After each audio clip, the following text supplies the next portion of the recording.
Takže k vysvetleniu termostatu. Najprv si prejdeme displej. Na displeji sa zobrazuje čas. To je klasicky. Nad časom je malé čísielko. V našom prípade dneska je to momentálne sedmička. Sedmička znamená, že je nedeľa.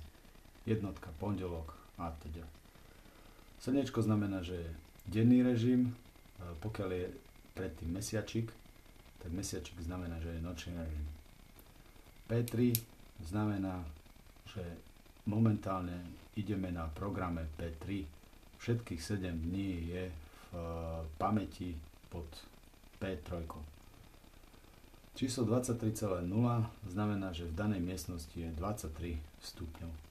Potom je posledný údaj, ktorý zobrazuje časové rozdelenie daného dňa medzi denným a nočným režimom. V našom prípade je to 6.00 až 23.00 je denný režim a v ostatných tých nezobrazených, ktoré nie sú čierne bodočky, tak je nočný režim, to znamená od 23.00 do 6.00 je nočný režim. Na základe toho aj sa programuje teplota na denný a potom mesiačik. Mesiačik znamená takto. To je nočný režim.